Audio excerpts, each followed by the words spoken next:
Hey guys, it's Helpful in Gaming here. I'm with the man, the myth, the legend, Lord Asriel. Say hi. Hey, what's up?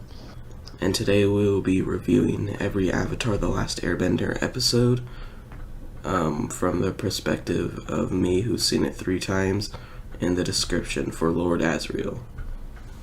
Okay, let's go. Okay, episode 1, season 1, The Boy in the Iceberg. Okay, Katara this and what? okay, this is one of the 3 episodes I've actually seen, and it wasn't very good. Okay. Katara and Sokka discover a 12-year-old boy frozen in an iceberg and wonder if he's the long-lost Avatar who went missing 100 years ago. Yeah, I mean, it was pretty average. It definitely, from what I've heard, it isn't a very good episode compared to the rest, but I mean, it was like a solid start, I guess. I agree with you. So, I say like a 5 out of 10. Yeah. Okay. Season 1, Episode 2, The Avatar Returns. Prince Zuko, a young firebender whose mission in life is to capture the Avatar, tracks Aang down to the Southern Water Tribe village where Katara and Sokka live.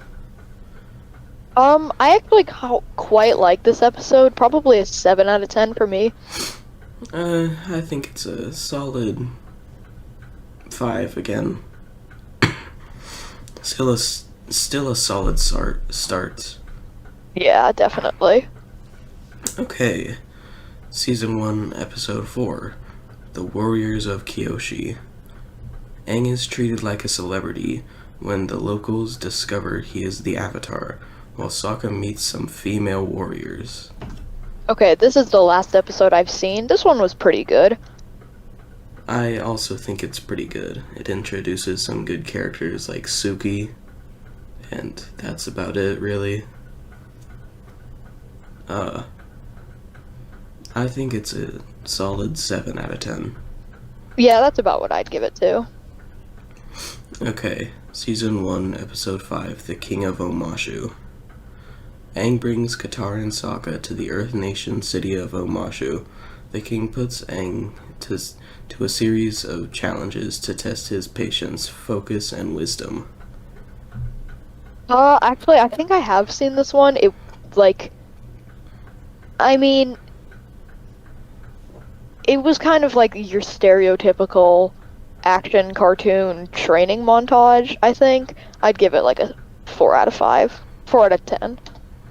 I think it's a 6 out of 10 because it introduces more good characters and a cool city.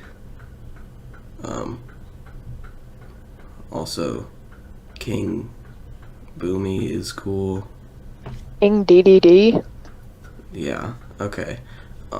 Anyway, I give it a 6 out of 10.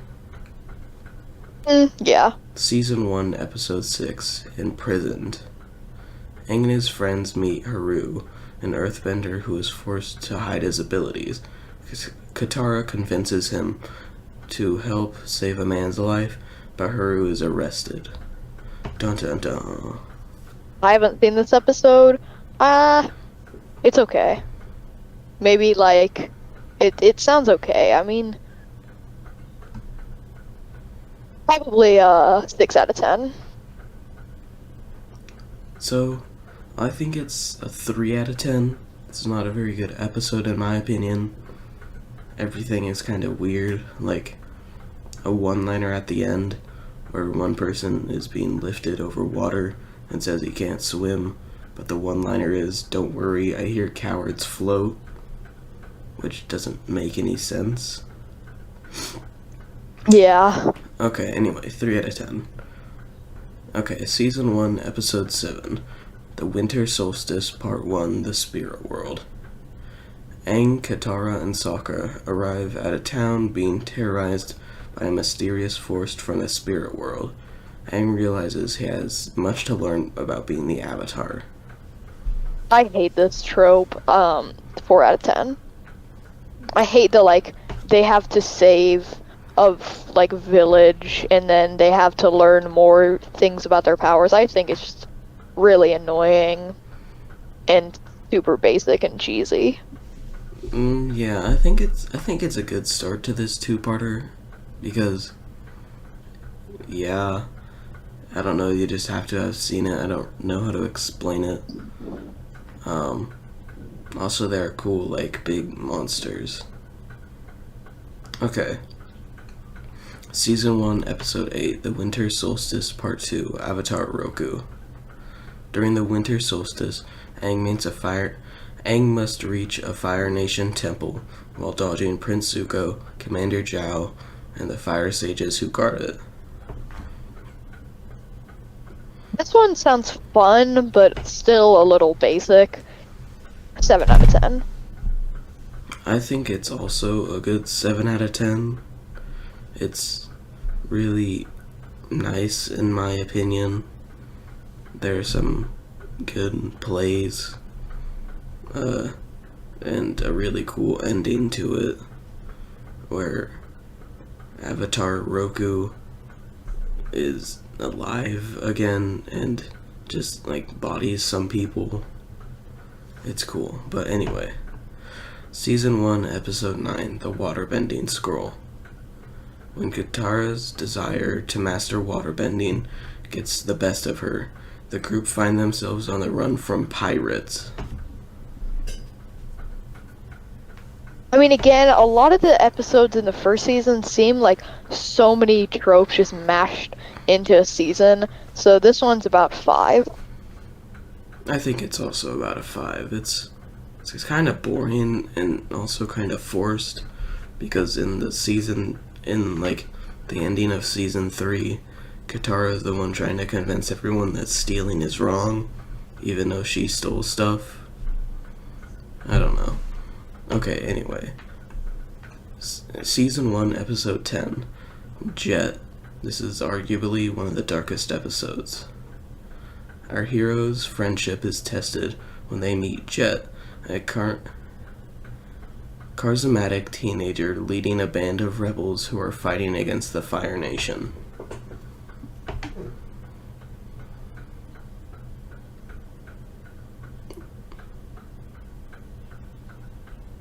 I think this one's about an 8 out of 10. Even though this is like one of the few tropes that I really like. I really like the young leader tested friendship kind of episodes. Yeah, this one isn't really about that. It's more of the group of rebels who are fighting against the Fire Nation, try to flood a town and kill a bunch of innocent civilians to wipe out a couple of soldiers. They also rob an old defenseless man and plant a knife on him. It's very dark. Luckily, no one really dies in this episode. Yeah. Also, yeah, I give it a 8 out of 10. Okay. Season 1, Episode 11, The Great Divide. Aang and friends come to the rim of a giant canyon and must guide two rival groups of refugees across. It seems that this will be no easy task. 4 out of 10. Me too. I don't want to talk about this, so 4 out of 10 for me. Okay. Season 1, Episode 12, The Storm. A powerful storm brings up painful memories of the past and puts everyone in jeopardy in the present. 5. I think this one is a 7. It starts to bring up more elements of the past and starts... You could say this episode starts Zuko's arc, which we'll get more into probably in like the next episode or season 2. Okay. Season 1, Episode 13, The Blue Spirit. When Sokka and Katara get too sick to travel, Aang goes out on his own to find a cure for them. He is quickly captured by Zhao and held prisoner inside a impenetrable fortress. 5. I think this one is another 7 because there's a big plot twist at the end where Zuko is the blue spirit. Yeah. And there are frozen frogs that people have to suck on. Okay. Season 1, Episode 14, The Fortune Teller. A village fortune teller makes a prediction that Katara will marry a powerful bender. Aang overhears the prediction and assumes that love is in the air. So basically just Aang being creepy, 3 out of 10. This is a really bad description of the episode. There's also like a volcano and flowers and really bad editing in it at one point. That's like the only bad like thing in the entire series pretty much. Okay, anyway. Your ranking. My ranking is I think 6 out of 10. Season 1, Episode 15, Bato of the Water Tribe. Sokka and Katara's discovery of an abandoned water tribe ship leads them to an old friend of their tribe who knows where to find their dad. This one actually seems like a hidden gem episode. I'd give it about a 7. I think this one's about a 6 out of 10. I just don't really like it that much. There's some good fight scenes and a giant monster. We can smell people from like a continent away. So that's pretty good. But yeah, 6 out of 10. Still kind of boring in my opinion. Also, I don't really like Bato. Okay, Season 1, Episode 16, The Deserter. Eager to learn firebending, Aang convinces Katara and Sokka to attend a Fire Nation cultural festival in disguise. Along the way, they meet a former Fire Nation soldier. 6. I think this one's also a 6. It has cool new characters like Jong Jong, who's a firebending master, and he is pretty intense. Also, Aang burns Katara's hands, and Katara heals it with water, and she gets healing abilities from that or something, I don't know. Okay, Season 1, Episode 17, The Northern Air Temple. After hearing a story about surviving airbenders, the group heads to the Northern Air Temple in search of Aang's people.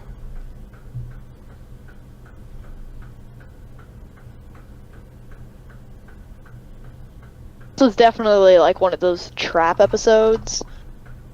So maybe a 5. What do you think? I think this one's a 5 also.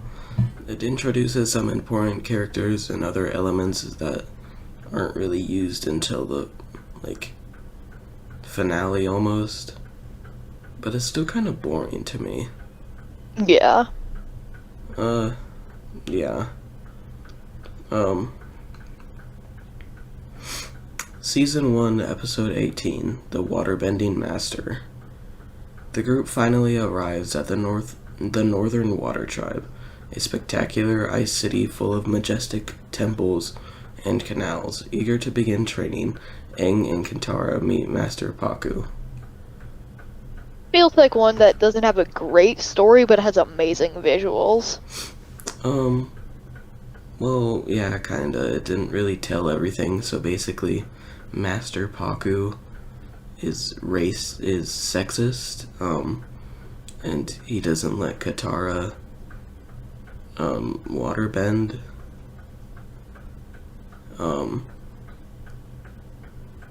and Yeah, she convinces him to to let her waterbend because she she's basically his granddaughter or something, or step granddaughter. Oh, Okay.